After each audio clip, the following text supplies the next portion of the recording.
अब उदाहरण दूसरा लेने जा रहे हैं। -4/5 इंटू 3/7 इंटू 15/16 इंटू माइनस के अंदर 14/9। तो इस एग्जाम्पल को सॉल्व करने से पहले मैं आपको एक चीज़ बताना चाहूँगा।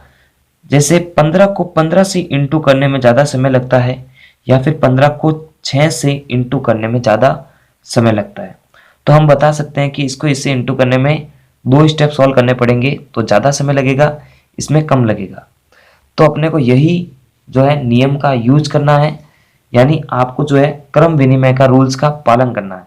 क्रम विनिमय का रूल्स क्या कहता है कि a into B into C into D को अगर आप a इंटू डी लिख दें और b को c से इंटू कर दें तो कोई फर्क नहीं पड़ेगा, है ना। जैसे 2 इंटू 4 करेंगे तो भी 8 आएगा, 4 इंटू 2 करेंगे तो भी 8 ही आएगा। तो आपको इस वाले तरीके को और इस वाले तरीके को समझना है। अगर आप -4/5 को 15/16 से इंटू करेंगे तो इसको इससे इंटू करने में आसानी रहेगी। वापस इस एक अंक को 2 अंक से यानी -14 से गुणा करने पर आसानी रहेगी। अगर अपन सिंपल तरीके से सॉल्व करें तो इसको इससे इंटू करने में कम समय लगेगा, लेकिन 15 को 14 से इंटू करने में ज़्यादा समय लग सकता है। तो अपन क्या करेंगे, यहाँ पर क्रम विनिमय का रूल्स का पालन करेंगे। तो लिखेंगे क्रम विनिमय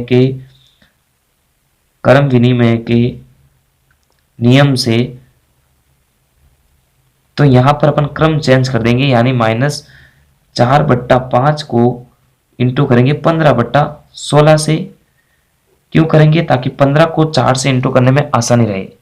वापस बीच में इंटू, क्योंकि सभी के अंदर इंटू है, तो ये 3/7 को इंटू कर देंगे अपन -14/9 से। ऐसा करने से अभी गुणा भाग में आसानी रहेगी। तो क्योंकि देखो एक 15 को 14 से इंटू कर दे तो ज़्यादा समय लगता है, तो क्रम विनिमय का रूल्स लगा के बस इसको इससे इंटू कर रहे हैं, इसको इससे इंटू कर रहे हैं, क्योंकि ये दो संख्या एक संख्या से इंटू करने में कम समय लगेगा, इसको भी एक संख्या को 2 संख्या से इंटू करने में कम समय लगेगा। ठीक है, तो अब सॉल्व कर दो।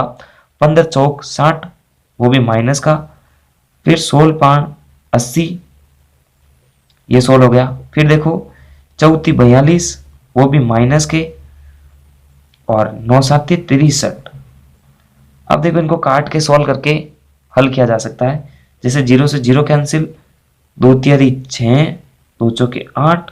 फिर इसको भी सॉल्व कर सकते हैं आप। इसमें भाग जा रहा है 7 का, 7 छंग 42, 7 नम 63। फिर देखो इसको इससे काट देंगे, 3 एकम 3, 3 तियारी 9।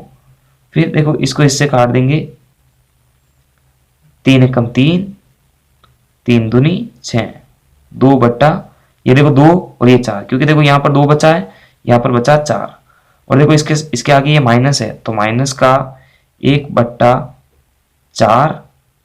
इसके अंदर ये सारे 1 हो गए, यहाँ तो यहाँ पर भी 1, यहाँ पर भी 1, तो ये तो लिखेंगे नहीं, बीच में इंटू है, वापस लिख देंगे। यहाँ पर -6 से हो गया -2। अब देखो इसको इससे काट दो आप, 2 एकम 2, 2 दूनी 4। तो यहाँ पर देखो ये माइनस, ये भी माइनस, माइनस का 1 इंटू माइनस का 1/2, माइनस इंटू माइनस। जब देखो माइनस को माइनस से गुणा करते हैं तो प्लस का a हो जाता है, तो इसका मतलब ये -1 को -1 से गुणा करेंगे तो प्लस का 1 हो जाएगा। इसका मतलब 1/2 इसका आंसर आ जाएगा। तो बहुत सिंपल है, क्रम विनिमय के रूल से इसको इस तरह चेंज किया है, फिर इसको भिन्न को काट के इसको सॉल्व किया है। ठीक है, बहुत ही सिंपल है, हर स्टेप को समझना है अपने को।